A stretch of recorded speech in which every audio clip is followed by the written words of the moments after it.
زحالي ما خيت بلانها خيسن بد فرحة أمبر فليت ألاس بزخونة مچم أوطعنا يبلو مولو ما أنتي تحضر له ما أنت بدي تسالساي معلتا تغير لا تحضر لن أنا يحضرني بس كذا أوطعنا يبلو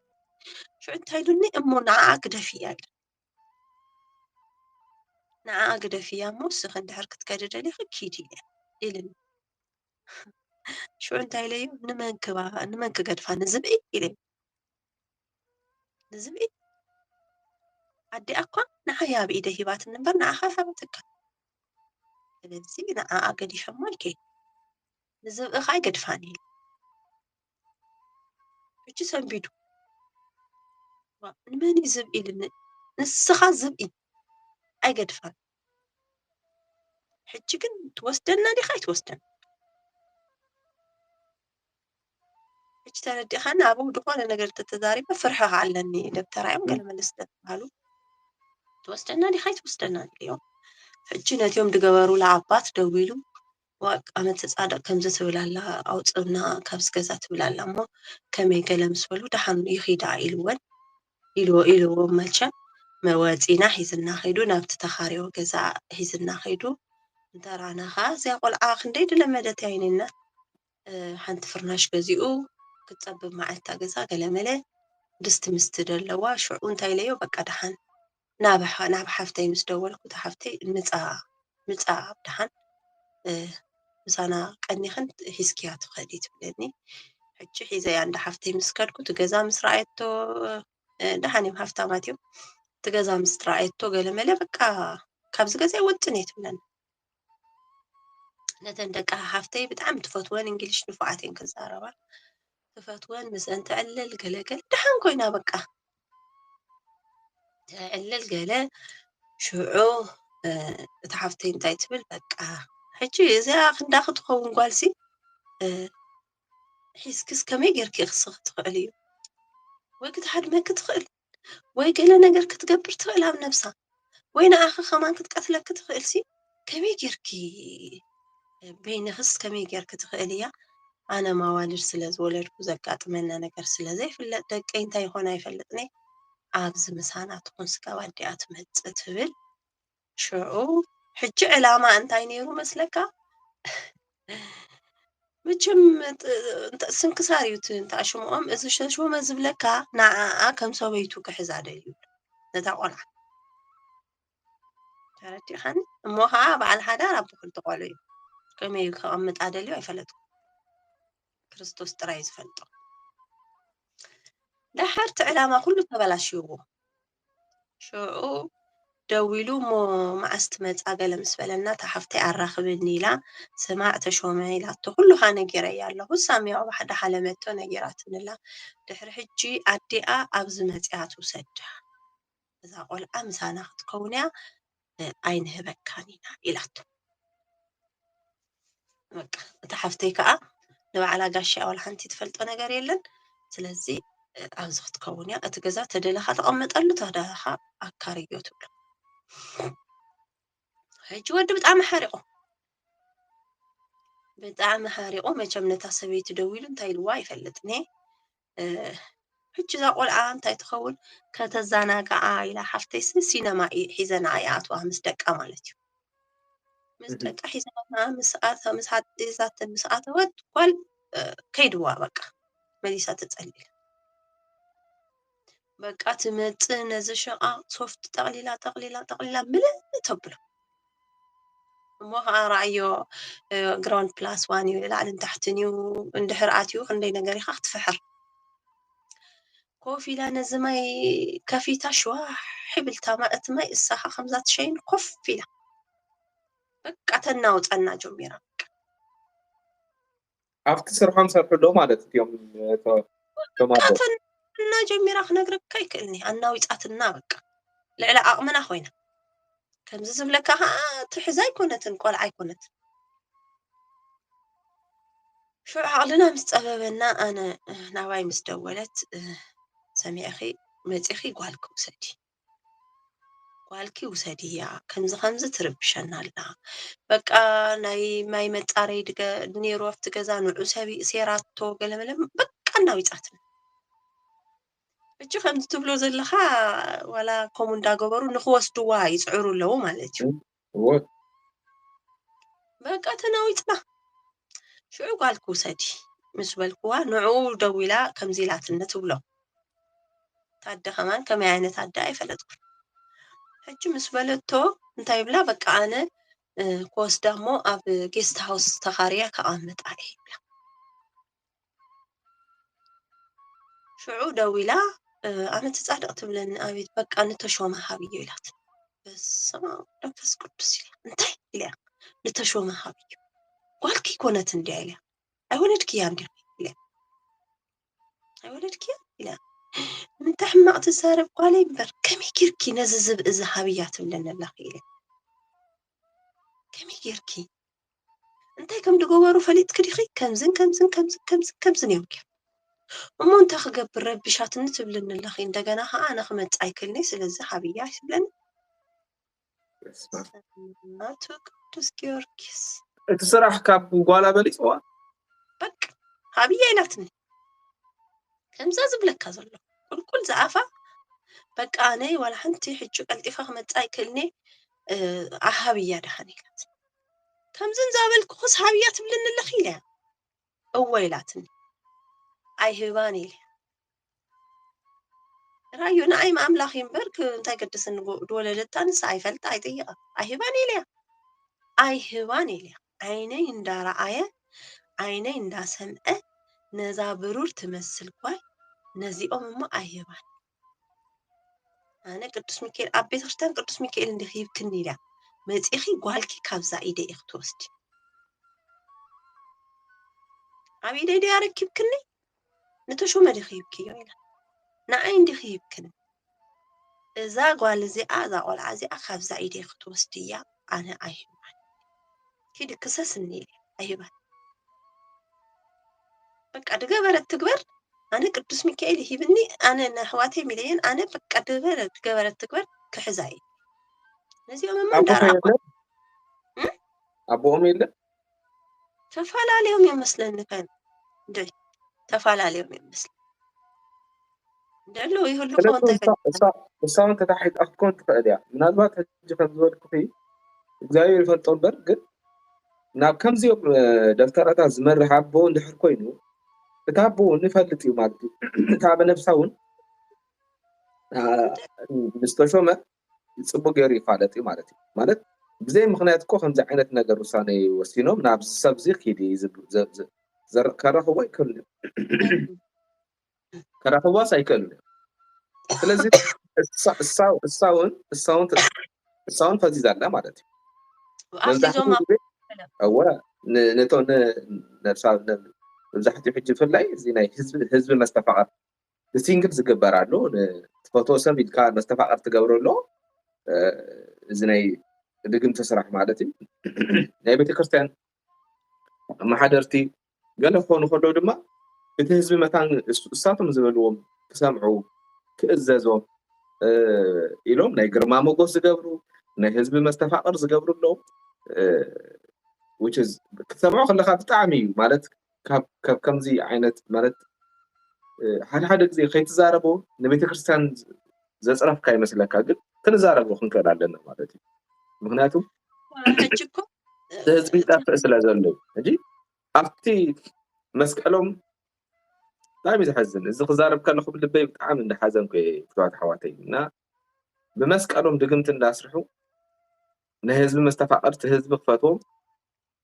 ናይቲ ህዝቢ ልቢ ክፈልጡ ግን ንገንዘብ ክብሉ ኣብቲ ስልጣን ነዊሕ ዓመታት ነቲ ቤተክርስትያን ክገዝኡ ገንዘቡ ሃብቱ ነቲ ህዝቢ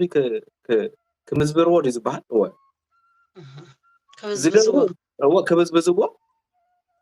ዘይግበር ነገር የለን እዚ ምስ ኣጋንንት ተዋሪስካ ዝግበር ኣዝዩ ከቢድ ፍርዲ ዘለዎ እዩ ማለት ንህዝቢ ኣደንዚዞም ዘለዉ ንምንታይ ቤተክርስትያን ትመቃቐል ዘላ ሎሚ ህዝብና ንምንታይ ዝመቃቐል ዘሎ ኣሃዱ ኣብ ቅዱስ ኣሃዱ ወልድ ቅዱስ ኣሃዱ ውእቱ መንፈስ ቅዱስ ኢልካ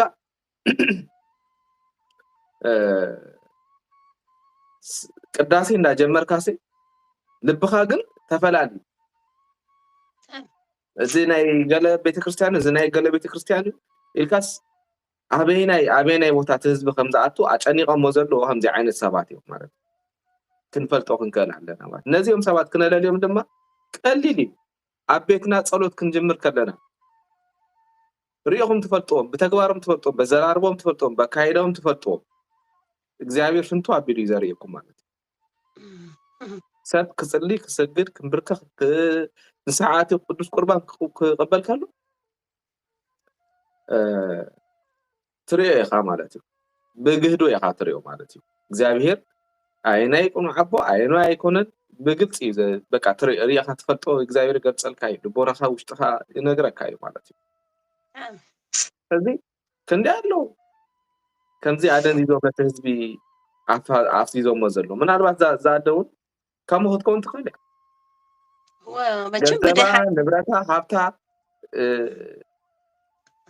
ናታ እንትን ደሊም ክኾኑ ይኽእሉ እዮም ክንዲ ኣለውኻ ሰብኣይን ሰበይትን ከኣፋትሖም ከምዚ ከዓ ዝገብሩ መዓት ማለት እዩ እጅስ ብጣዕሚ ዘሕዝን እዩ ናብኡ ክትከይድ ዝገበሩ ሲ እንታይ ስለ ዘራኸቦም እዩ መጀመርያ ክፈልጥ ክንከዳ ኣለና እዞም ኣቦም ዝተሾመ ዝበሃል ሰብ እንታይ ኣራኺብዎም ፍሉጥ ነገር እዩ ማለት እዩ ሞራዮ ኣደ ኾንካ ክትሓስቡ ከለካ ሲ ኮነን ኣደ ኾንካ ኣደ ኸይኮንካ ከማን ተሓስቡ ኢኻ ነቲ ተንከባኺብካ ደዕበኻዮ ውላድካ ኣብ ከምዚ ደረጃ ደብፅሕካዮ ውላድካስ እሳ ንባዕላ ደንዚ ዝኣትኩም እምበር ብደይ ሓደ ነገር ሃብዮም ክትብል ኣይትኽእል ትክክል ኣይኮነን ንዖምሲ ኣነ ዝሰምዖ ዘለኹ እዛ ጓል እዚኣ ሕዚናት እኒኣ مش نسمع ዘለና ዋለት ተኸታተልኩ ሕዝነካ ምክንያቱ ምንም ዘይትፈልጥ ቆልዓ በዚ ዕድሚያ ብድግምትን ብስራይን ኣፍዚዝካ ክንደይ ከዓ ከምዚ ኮይኖም ኣለዎ ማለት እኮ እዩ ብጣዕሚ ተረዲኽኒ እዚ ሕጂ ስለተዛረብዮ እምበር ክንደይ ከዓ ከይዶም ከዓ ኣእምሮምን ሂወቶምን ዕድሎምን ተሰሊሞም ከዓ ከርታታ ዝኾነ ህይወት ዝነብሩ ከዓ ሰባት ኣለዉ እኮ ማለት እዩ መቸም እግዚአብሔር ኣምላኽ ሰናይ እዩ ቅዱስ ሚካኤል እዩ ንዓይ ማዛሪብ እምበር በይናይ ሓይለይ ማነን ባዕለይ ተጸጊዐ የደለኹ ግን በቃ ኣይሂባኒ ኢለ ኣይሂባኒ ንዕኦም ዓይነይ እንዳረኣየ ኣይሂባኒ ኣነ ከዓ መጀመርያ ይድሰምዕ ደለኹ ከምዚ ይሻለካ ኣይሰንበደትን ሰንቢዳ ከምኡ ገይሮም ገለ ኢላትኒ ግን ሃብዮም እንድሕር ኢላስ እዚ ምስ ነገር ነራ ማለት እዩ ወይ ትፈልጥ ነራ እንዴ ዋይላ ከምዚ ጌርና ክነሕውልኪና ኢሎም ማኾኑ እንታይ ፍልጣነ እዚ ክትብል ኣይትኽእልኒኻ መቸም ሃብዮም ኢላትኒ ደሓን ሃብዮም ምናልባት ሕጂ ምስ ተቀራረብኩም ምናልባት ሕጂ ኩሉ ግዜ ሰብ ምስ ፈለጠካ እንድዩ ኩሉ ግዜ ዝፈልጠካ ሰብ እዩ ዝጎዳእካ ዘይፈልጠካ ሰብ እዩ ኣይፈልጠካን እዩ ምናልባት እንድሕር ዳ ዘይሰንቢዳ ኣነ ስኺ ጓልኪ ከምዚ ክገብርዋ ኢሎም እንድሕር ነጊሮምኒ ተመሊሳ ሃብዮም ድሓነ እንድሕር ትብልሃል እያ ካብ መጀመርያውኑ እዛ ሰብ እዚኣ ትፈልጥ ነይራ ማለት እዩ እንድሕር ዘይሰንበደት እንዴ ዋ ኣነ ዘይፈለጥኩ ኣነ ፀበለይ ሰዲዳ እምበር መዓስ እዚ ኢለ ኮይነ ድሓን ሓዝያ ምሳኺ ኣፅንሕያ ፅቡቅ ጌርክለኺ ካልእ ሰብ ወይ መፅያ ክወስደ ወይ ከዓ ካልእ ሰብ ክንህብ ንካልእ ሰብ ክትብለ ኢኺ ኢላ ክንዲ ተሓቂ ተረዲኣ ተንብለክ መሊሳ ከዓ ነቶም ከምዚ ገይሮም ኣሎ ዝበልክያ መሊስካ ሃብዮም እንድሕር ይቕለይ ተሓዋተይ እንድሕር ኢላ ካብ መጀመርያውኑ ትፈልጥ ነይራ ማለት እዩ እስኺ ዘይትፈልጥዮ እስኺ ከተገሪኺ ንስኺ ቅዱስ ሚካኤል ኣሚንኪ ብቕንዕና ትገብሪ ዘለኽ እምበር እቲ ኩሉ ነገር ውዲቲ ነይሩ ማለት እዩ ምናልባት እዛ ቆልዓ ገዲፋ ናባኺ ገዲፋታ ምኻዳ ሆነስትሊ እንድሕር ኮይኑ ኾ ዓደ ኮይናስ ማዕረኽ እንደዚ ስራሐይ ካብ ጓለ ይበልፅ እዩ ኢላስ ንጓላስ ኣብ ዘይትፈልጦ ዓዲ ዘይትፈልጦ ሰብ ክድርብ የምባል እኮ ከቢድ ነገር ሓቀይ እንዴ ብጣዕሚ ከበድ ውሳነ እዩ ስለዚ ክልተ ነገር እዩ ዘሎ ወይ እሳ ፈዚዛ ኣላ ወይ ከዓ እሳ ኣብዚ ጉዳይ እዚ ኢድ ኣለዋ ማለት እዩ ካብዚ ክልቲኡ ዝሓድግ ነገር ኣይኮነን ተጥፋዕካ ደሊ ተረዲኻኒ እስቲ መዓልቲ እዚ ንኸይመፅእ የዳልወልካ ክኸውን ይኽእል እዩ ዋላ እቲ ናትካም ራእዮሞ ኣይትፈልጠንን እያ ዋላ ሓንቲ ትፈልጠንን ብምንም ተኣምር ኣይትፈልጠንን እያ ብጣዕሚ ጨሎት እያ ረኺባት ራእዮ ወይ ሓደ ዓዲ ኾንካ ወይ ገለ ኾንካ ገለ እታ ትግርኛ ጥራይ ትግርኛ ረኺባትና ንኣኺ ኣሚነ ኢላትኒ ኣይትፈልጠንን እያ ብኸመይ ከኣሚናትኒ ሎሚ ኾንካ ክትሓስቦ ማለት እዩ በታ ዝተዛረብኳ ቃላት ጥራይ በታ ልበይ ዝተተንከፈት ጥራይ ኣነ ልበይ ተተንኪፈታት ልበይ ተተንከፍክዋ በቃ መሻለቅ ክልተ ቆልዓ ወሊድካ ክልቲኦም ሓሚሞም ንኽትብል ከላ ከቢድ እዩ ዝሰምዖ ሰብ ንሕለና ዘለዎ ማለት እዩ ከማደ ብጣዕሚ እያ ደጊፃትኒ እጂ ኣነ ብኸምኡ ጥራይ በቃ ትሕወየልክ ጥራይ ኢለ እያ እምበር ሱር ኣለዎ ከምዚ ይመፅእ ካልእ ትረፍሲ እንተሓደምኒ ዝብል ነገር ከማን ብፍፁም ኣይሓሰብክዎን ዓባይ ኣርኣዩ ኣነ ጎየ ከማን ከርክባ ይክእልኒ ብዝኾነ ምቸም ቅዱስ ሚካኤል ፈቲሕና ምቸም ከምኡ ኢላትኒ ኪዲ ክሰስኒ ኢለ እያ ኣይበልክ መፂኺ ጓልክ ውሰድ ኢለ እያ ሕጂ ተሓፍተ ኢላታ ስምዒ ኢላታ ኣብ ድኾን ኣብ 6 ወርሒ ዲኺ ክትመፂ ኣብ ዓመት ዲኺ ክትመፂ ኣብታ ድጣዓመትኪ መፂኺ ውሰድ እያ ጓልኪ ንሓፍተይ ምሻ ረኪብኪ ኢላታ ካብ ኢድ ሓፍተይ ውሰድ እያ እምበር ንሕና ንደጥፍኡ ሰባት እንዳራኣና ኣይንሕን ኢላታ ብዝኾነ ትገብሮ ጠፊእዋ ማለት እዩ መቸም ኣነ ክሰስኒ ኢለ እያ በቃ ኣይበክን እየ ኣይበክን ኣብታ ቅዱስ ሚካኤል ኣብ ደገ ኣብ ኢደ ሂብክኒ ኣነኻ ኣብታ ኢድ ክበኪ እምበር ንተሾመ ይኮንክን ሂብኪዮ ንዓይኺ ኣነኻ ኣብ ኢድ ክኽበኪ ከምዛ ድሓብክኒ ኣብታ ኢድ ክኸልከ ብድሕሪኡ ሃብያ ተደለኸ ንድላይኪ እያ ከምዚ ዝብለካ ግን ብጣዕሚ እያ ተናውፀና ነይራ ብዝኾነ ምቸም እግዚኣብሔር ረዲእና ኣይደውየትን ቀልጢፋ መፅያ ተመሊሳ ቀልጢፋ ጓላ ወሲዳ ማለት ከም ሰብ ሪኢኻ እዛ ሰብ እዚኣ ጥዒት እንተትኸውን ብጣዕሚ ከማን ከም ሓፍታ ንዓይ ኮንታክት ገበረትኒ ነይራ ሽዑ ምስ መፀት ነቲ ናይ መፃረይ ድሕሪ መፅያ ኣይደውየትን ሽዑ ድሕሪ እንደ ወርሒ ዶ ይገብር ኸውን ድሕሪ 2 ወርሒ ገለ ብዙሕ ግን ኣይደውየትን በቃ ኣነ ብጣዕሚ ተናውፀና ኣላ ከምዚ ትገብር ኣላ ገለ ስለ ዝብላ ዝነበርኩ ኣይደውየትን ተመሊሳ መፅኣ ሽዑ ነቲ ተሰበረ ንብረት ክትገዝኢ ኢላ ሰሊ ክትበኒ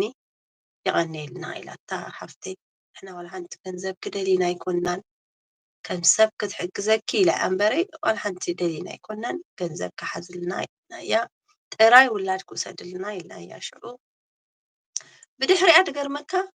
ሓንቲ መዓልቲ ደው ኢላትለይ ኣብ ገለማ ጨሎት ሒዘ ኣለኹ በዚ ትግራይ ዋዕዳታ ጓል ኣብ ገለማ ጨሎት ሒዘ ከይደ ኣለኹ ገለ ኢላትኒ እግዚኣብሔር ይምሃረልኪ ኢላ በቃ ብድሕሪ ዋላ ሓንቲ ደው ኢላትለይ ኣይትፈልጥ ሓሚማ ድያ ዋላ ተመሊሳ ተፀሊላ ድያ ዋላ ኣቢላ ኣይፈለጥኩን ዋላ ሓንቲ ኮንታክት የብለይ ዝኾነ እዚኣ ረሲዕ እያ ዝነበርኩ እዚ እኮ ብጣዕሚ ኣብቲ ስድራ ቤት ሓይለኛ ዝኾነ ናይ ዛር መንፈስ እንድሕር እዩ ግብሩ ተዘይረኺቡ ብስነ ስርዓት ኣብ ደቆም ከምዚ ዓይነት ባህርያት እዩ ዘርኢ ማለት እዩ ብስነ ስርዓት የፀልዶ የዕብዶ ከምዚ ዓይነት ናይ ስራሕ መንፈስ ባህሪ ብከምዚ ዓይነት ትናቱ ቁጣዓ በሉ ከርእየኩም እየ ምክንያቱ ሓደ ኣምልኮ የለን ንእግዚኣብሔር ከዓ ተኣምኖ ከለካ ተተመሰለለ ኢልካ ኢሎም እምበር ኣሚኖም ኣይኮኑን ዝኸዱ ውላድና እውን እኮ ክፍወስ ተኮይኑ ንሕና እውን ንስሓ ኣቲና ቅዱስ ቁርባን ክንቀበል ኣለና ሕጂ መብዛሕትኡ ግዜ የርኢ ትዕዘብ ኢኻ ደቆም ኦቲዝም ሓሚሞም ንደቆም ጥራሕ የቁርቦም ማለት እዩ እሳቶም ከ ኣይቆርቡን تزلو شجر كوا بعتم هتانا تايكون أبانا يزلو عفت ولد كوا يزلو ولد مجمرة تزيت عينا نحنا نحر دام سجل تزيت عاري أنا ودنا هم يجير قوس تمدس كان أبتشك أتمدس نت مسألة نساق يوم مالتي بتعامل زهدون وخادلو مالتي نوع ما مسألة بالكاس أفتا ما عندك زي أربعة بالكامسي من أخف زي بالكتلك صباح أنا قوم ساعة ورق مسعابي ولا أنتم تعيا زخون مسألة مسعابي وكو حاتنا يوم نمتاكم سكم طرح دينا نوس هم كذي توصلوا لهم كو قارص وين زكو فلوت نجار سلسي تي تلك يتردانا هنا نقبل مرات مجمريا نفسنا وصلنا وشتنا زلو تمسك زعبي رافالا لينا زلو تجوار مسرحن سي مجمريا نتعارق قبل بزمودنا ودي أنا هتيات ناس رحنا تنازينا كأننا نوصينا نبغى زعبير نقرب شعو أبي وتنا نحنا خن بارك كلنا لاتنا بركة ندكنا يترف مالتي نحنا خي تبارك ناس نحنا خي بالناس أم ساعات بيتخي عايز أن ودي 3 عام ترى أنت حاتي هذا ود 3 4 هذا 4 مش تعمل تي قدس ما خندي دلو أبا صدر بيتي زلو أب صدر بيتي زلو لذي أنا مقرب تبغي هو فكرة يقولون قل نحنا خا دكنا حس حقك ناس كنا قرب نقبل له مسكين ما حسب كان نقرب شعت أفتوشت جزا وشت زلو تحابي زلو كفا دابيلو سرعة كقعد كجلس جمر كسعر جمر مالتي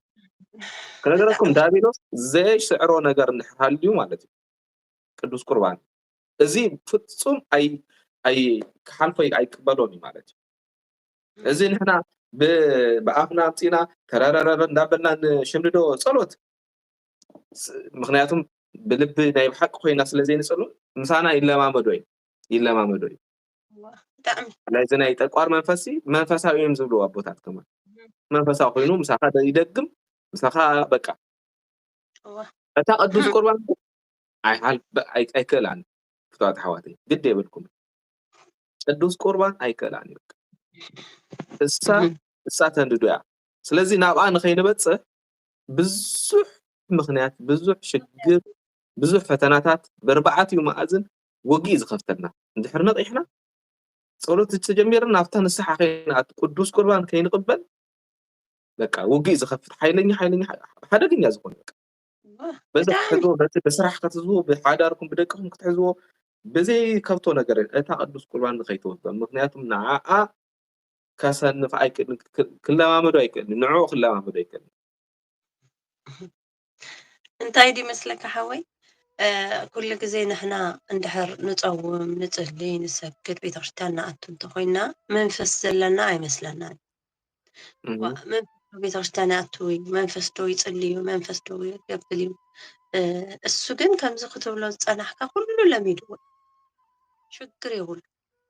مساحة أتيا أغطي سوق من الأسفل أنت حاسبنا يوسي ملعق قيني رسم بقبرو تدربي ومتاي قال እግዚአብሔር ሰው ሁሉ ይፈልጣል ሕጂ እንታይ ድዩ ሕቲ ሕብረተሰብና ሕጂ ሽግር ዘለዎ ኣነ የብለይ ነይሩ ደካ የብለይ ከመይ ገይሩ ስድራይ የብሎም ከምዚ እንዲዮም ቤተክርስቲያን ይኸዱ እንዲዮም ኩለን ምኸዳ ዓይነይቲ ኣደ እሞ ቤተክርስቲያን እንዴት ትኸይድ ኣዴታትና ሲ ተማህሊለን እኮ ማይ ኣባጅጎ ደምፃኤ ተሪኻይ ከምእን ንሕና ክንድፍር ዓድሪ የብለንን እምነት የብልና እውነት ዝብለካ ናይ ሕጂ ዝተወለድና ወለዶታት ከመዴታትና ይኮና እሰን ተማህሊለን ካፈርኔሎ እኳ እየን ፈውሳ እሻይለን ለኽየን ደድሕናኻ እዚ እንታይ ይመስለካ እምነተን እዩ እምነት ስለ ዘለዎን ኣብ እግዚኣብሔር እዩ ግን ከ ኣለኹ ኣቲ መንፈስ ምስል ስለምንታይ ከምዚ ሕጂ ነቒሕና ደለና ከምዚ ናይ ሕጂ ወለዶ ፈሊጥናዮ ዘለና ኣይፈልጥዎን እየ ንሳንም ጥዑያት ኣለና እንዳበላእን ሒዝወን ዓሪቡ ዘሎ ከምዚ ሕጂ ሰብ ዝብሎ እንዳበላ ኣነ ከመይ ገይሩ ይብለይ ቤተክርስቲያን ኸይድ እንዲ ፀበል ገብር እንዲ በስመ አብ ኢልካዮ እንዲ ዘርሕቕ ኣቦና አባታችን ኣባ ግርማ እንታይ ይብሉ ናይ ቀደም ሰይጣን እዩ ነይሩ በስመ አብ ኢልካዮ 7 ክንዲ ዝርሕቕ ሕጂ ግን ከምኡ የለን ኩሉ ተለማሚዱ ኩሉ እሱ ንባዕሉ በቃ ልክ ከማና ኮይኑ ዋላ ተሪኻዮ ስርሑ ንሰርሓሉ ኣለና እኮ እንታይ ሞ ተሪፉና ድዩ ነዚ እኮ እዩ እቲ ጎይታና መድሃኒና ኢየሱስ ክርስቶስ ንስኹም ካብ ኣቦኹም ካብ ዲያብሎስ ኢኹም ኢሎም እቶም ጸሓፍቲ ፈሪሳውያን ነቶም ናይ ብሉይ ኪዳን ስርዓት ዝፍጽሙ መስዋዕቲ ዝፍጽሙ ቤተ መቕደስ ኣብቲ ቅድስተ ቅዱሳን ዝኣትዉ ዝነበሩ እቲ ብሉይ ጽቡቕ ገይሮም ዝፈልጥዎ ኣብ ቅድሚ ሰባት ክብሪ ዘለዎም ንእግዚኣብሔር ነምልኽ ኢና ዝብሉ ዝነበሩ ቤተ መቕደሱ ግን ዘርከሱ እንታይ ኢልዎ ንሕና ደቂ ኣብርሃም ኢና ደቂ ኣብርሃም ኢና ደቂ ኣብርሃም ኢና ይብልዎ እሱ እንዳምሃረ መቸም እግዚኣብሔር ብሓደ ጌጋዎም እኮ ኣይተዛረብዎም ከማን ደቂ ኣብርሃም እኮ ኢና ንሕና እንታይ ትብለና ኣለኻ ይብሉ ስቕ ኢልዎም 3-4 ግዜ ምስ ደጋግሙ ግን ነጊርዎም መን ምዃኖም ነጊርዎም ነቶም ንእግዚኣብሔር ነምልኽ ኢና ዝብሉ ዝነበሩ ካህናት እዮም መስዋዕቱ ዝስዉ ዝነበሩ ካህናት እዮም ቤተ መቕደሱ ዝኣትዉ ዝነበሩ ካህናት እዮም ሽዑ እንታይ ኢልዎም ንስኻትኩምሲ ክትቀትሉኒ ትደልዩ ኣለኹም ነጊሮም ናይ ልቢ ዝሓስቦ ዝነበሩ ክፍኣቶም ማለት እዩ ንስኹም ካብ ኣብርሃም ተትኾኑ ደቂ ኣብርሃም ተትኾኑ ግብሪ ኣብርሃም ምገበርኩም ነይርኩም ንስኻትኩም ካብ ኣብርሃም ኣይኮንኩም ንስኻትኩም ካብ ኣቦኹም ካብ ዲያብሎስ ኢኹም ኣቦኹም ኢልዎም ነቶም ካህናት ዲያብሎስ ኣቦኹም እዩ ኢልዎም ነቲ ቃል ዝተለማመደ ኣለዎ ማለት እዩ ዝሓዞም ዝኣሰሮም መንፈስ ኣሎ ማለት እዩ እዚ እኮ ግልጽ ነገር በዚ እንድሕር መርቢርና ግልጽ እንድሕርናዮ ኣቦ ክኾነካ ዲያብሎስ እንታይ ማለት እዩ ካብ ኣቦኹም ንስኹም ካብ ኣቦኹም ካብ ዲያብሎስ ኢኹም እንተኢልዎም እቲ ኣምልኾቶም ዘምልኹ ዝነበረስ በቃ ናይ ሓሶት እዩ ነይሩ ማለት እዩ ብክዳን ዝተሸፈነ ማለት እዩ ሕጂ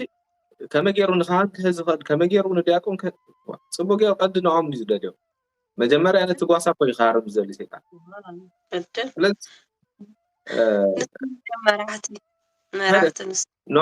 ንዖም ካስ ስለዚ ንሕና ክንፅሊ ከለና ለማመደዎ أو نسمع قرينا نبل بقى سئناتي نواب كم نواب نبو شعور ودي عامين كده بالكلنا تزيد لنا ودي يدي قالت بالمعنى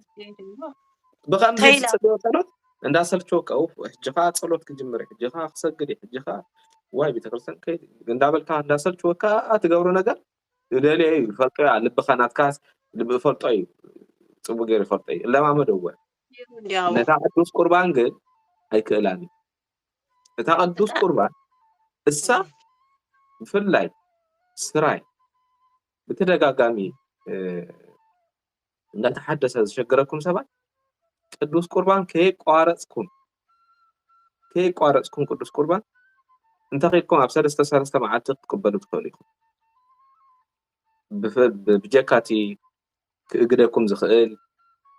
ኣብ ቅዱስ ቁርባን ከእግደኩም ዝኽእል ኩነታት ዘይ ተፈጢሩ ብዓም ነፍስኩም ማለት እዩ ሰሙ እዚ ናይ ስራይ ድግምቲ ዝተገበረልና ዝሕደሰና ኩሉ ጸጥ ዝብል ጸጥ ስለዚ ቅዱስ ቁርባን ቀሊል ነገር ኣይኮነን እሞ ደቅና ካባና ይኸይድዎም نحنا ناتنا سنفناي سلازي دقناكم كون انا انتي غير لكم انتي يودي له انتي ابي سمس እግዚአብሔር معرف እንደዚህ ኢልና ናውሽጥና ከተሻለና ነበር نحنا ከይተለወጥና ደቅና ሒዝናዮም ኮልል ምባልሲ حواتي እግዚአብሔር ሓደ ናይቶም ህፃናት ስቃይ መከራን ሪኡ ይፍወስዮም ብልከ ግን أين الساقيون؟ نحنا مجمرة نملس، نحنا مجمرة نمعرر، شعوب كابانا ينادقنا، تبرخت تمحرت ندورة الخيل مالت، فدس حدرانا، بتعامي إذا حسن، شعوب هيكم ما نتاقبل سيداتا؟ هو قال وسيداتا مجمرة تقرمك أبياتها كيدنينا، نزعينا عيرينا عن قبل علي ደቂ ሓፍተይ መደቀስሎ ኣብ ኣቲና በጃኺ ገለመለ ማማኽ መጫላ ገለመለ ናይ ኣይደልያን ኢላ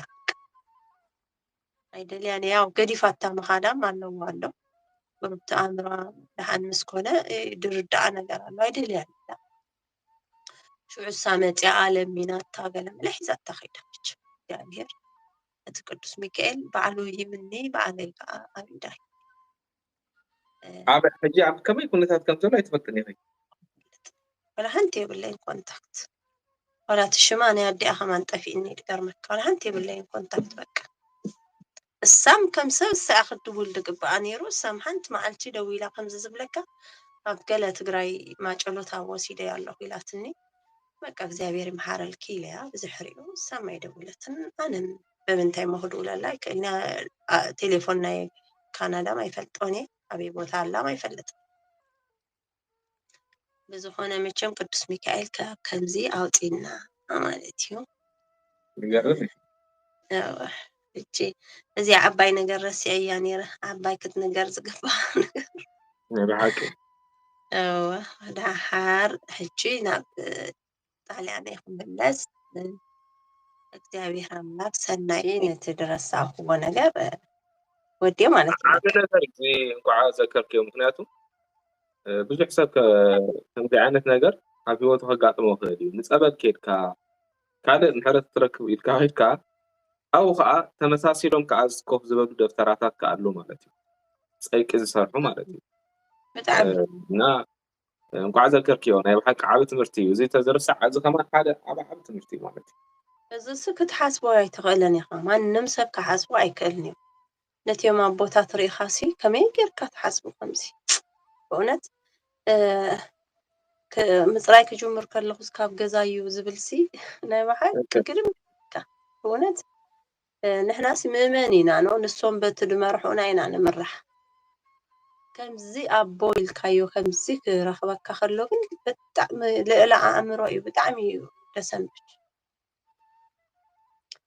ብዝኾነ መቸም ሒዛታ ኸይዳ ከምዚ ዝብለካ ንዓዓ ቅዱስ ሚካኤል ብሰላም ገላጊልና ኣነም ካብ ምፅላል ኣውፂኒ ሕጂ ናብቲ ዝነበርክዎ ናብ ጢልያን ክምለስ ጢልያን ብሰላም ኣቲና ሕጂ ኣብ ጢልያን ከምዚ ኣብ እንዳሳዕርሎ ብዙሓት ሰባት ኢኻ ትእከብ ኣብኡ ሕጂ ሓደ ሓወይ ዘዕለለ እንኻ ኣብ እግዚኣብሔር ኣምላክ ኣብ ሊብያ ዝገበረሎም ዓብ ተኣምራት እየ ክዛረብ እናትና ደይኮነ ዝሓወይ ዝነገረኒ ማለት እዩ ኣብ ሰሃራ እንዳመፁ ማኪና ገለ ይኸውን እሞ ንዕኦም ኣውሪዶም ካለ ማኪና ሒዝናልኩም ክንመፂ ኢና ኢሎም ኣብቲ ሰሃራ ይገድፉ ገዲፎሞም ይኸዱ ኣብቲ ሰሃራ ማለት እዩ መኪና ተበላሻቶም ዳ ገዲፎሞም ዝኸዱ ኣውሪዶሞም ነታ ማኪና መሊሶማ ካለ መኪና ሒዝናልኩም ክንመፂ ኢና እሞ ኣብ ዝፀንሑ ኢሎሞም ኣብ ሰሃራ ገዲፎም ብዘይ ሓላዊ በዘይ ገለ ነገር እዋ ብዘይ ነገለ ነገር ንብሙሎም ኣውሪዶም ክንምለስ ኢና ኢሎም ገዲፎሞም ከይዱ ሕጂ በቃ ኣብኡ ገዲፎሞም ከይዶም ረሲዖሞም ትሻዓተ መዓልቲ ገይሩ ብደይ ዋላ ሓደ ነገር ማየለ ገለ ሰጣሕ ጎልጎል ኢኻ እቲ ሰሃራ ሓቂ እንዴ ራእዩ ራእዮ በረኻ እዩ እሞ ከዓ ኣብኡ ምች በእውነት ኣነ ንድሕሪት ክሓስቡ ከለኹ ከመይ መፂና ዲና ሕጂ ኣብዚ ዘለና ኢኻ ትብል በቃ እቲ ህይወት ክትሓስቡ ከለኻ ብጣዕሚ ዘስካሕክሕ እዩ ማለት እቲ በረኻ እቲ ፀሓይ ተገለ ተሓመድ ትሕፃ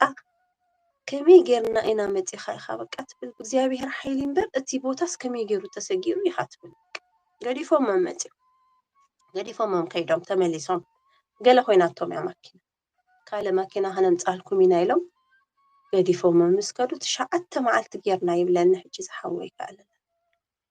ማየለ ሕጂ ናብ ሞት ይኸዱ ኣለዉ ማለት እዩ ብሙልኣ ደኺማ መቃ ምዝራብ ሲኢና ገለመለ ብፍላይ ማይ ሕሰቦ በተ ፀሓይቲ ከዓ ሞት ትሻዓተ መዓልቲ ኮነን ሓንቲ መዓልቲ ትፀንሕ ኢኻ ካብቲ ኣዝዩ ዝገርመካ ነገር በቃ ኣነ ይብል ምስ ካልኣዩ ድዩ መቸም ከይጋገይ እንደኢ ዋላ ዝሓወይ ኣጋጣሚ ክሰምዓኒ ይኽእል እዩ ንኽሸኑ ድዮም ንገላ ድዮም ብቻ ንቕድሚት ይኸዱ ስኢሎም ይኸዱ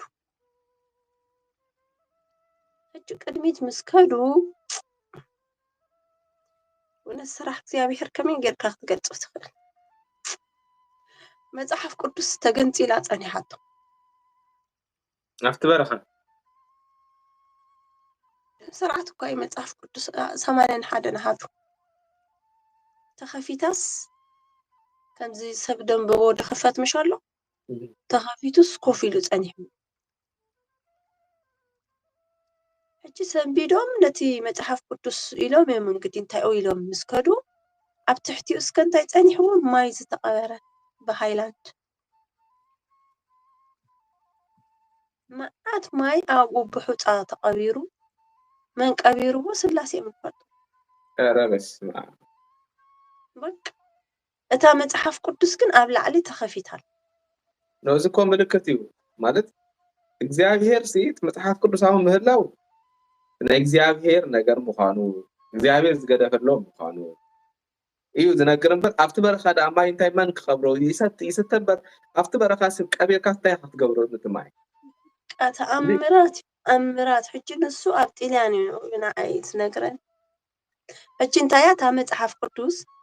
ምሳይ ኣብ ፌስታል ምስ ካምቻድያ ምስ ገለ ገዲፍዋ ሕጂ ኣነ ምሳይ ኣጽንሕያ ሓዝያ ኢልንስ ምስ ከደ ረሲዑዋ ሕጂ ሒዝናያ ንመሓዙተይ ገዛ ምስ ተመለስና ምስ ረኣኽዎ መጽሓፍ ቅዱስ እዩ ወይ ብጃኻ ንዓይ ሃበኒ ኢለዩ እዛ መጽሓፍ ቅዱስ ታሪኸኛ ይድነግረኒ ዶ ዓብዪ ታሪኽ እዩ ዘለዋ ኣብ ሊብያ ኣብ ሰሃራ ከምዚኢላ በቃ 9 መዓልቲ ጌርና ምስ ከድና እዛ መጽሓፍ ቅዱስ ኣብቲ በረኻ ትርኣዩ ኣብቲ ሕውፃ በረኻ ምን ይሓስቡ እዚ እሞ ከዓ ሰብ ገዲፍዎ ከይንብል ንኣብነት ሰብ ገዲፍዎ ከይንብል ሕውፃ እዩ በብግዜ ግዜ ክሽፈን ይኽእል እዩ ግርም እዩ ዝብለካ ከም ስርዓት ብላዕሊ ኮፍ ኢላ ተገንፂላ ከምዚ ሰብ ደንብባ ተኸፊታ ኮፍ ኢላ ጸኒሓቶ ሕጂ ንሶም ነታ መጽሓፍ እዮም ድርኡ እንታይ ኢሎም እዮም ድኸዱ ደለዉ ተራእዩ መጽሓፍ ቅዱስ ሽዑ ነታ መጽሓፍ ቅዱስ ኣልዕል ተበልዋስ መዓት ማይ ዝተቐበረ ብሃይላንድ መዓት ማይ ብሑፃ ተቐቢሩ ጸኒሑ እውነት እቲ ሕያዋይ ንጉስ እንታይ ዘይገብር ናቱ ስራሕ ብኸመይ ክትገልጾ ትኽእል በቃ ልዕሊ ኣእምሮ እዩ ከምዚ ጸኒሕና በተን ማይ ተጻኒሕና ሽዑ መጺኦም ረዲኦምና ይብለኒ ሕጂ ኸማ ናብዛ ኣነ ዘለኹ ዓዲ እዩ ዘሎ ኣጋጣሚ ኣነ ኣብዚ ምስ መጻኹ ሓፍተይ ሞይታትኒ ብቻ ሓዘን ክበጽሑኒ ኢሎም ምስ መጹ ከምሳሌኻ እምበር ንጉሰይ ከምሳሌኻ ከም ሓጢኣተይ ኣይኮነን ምሕረት ዝረክብ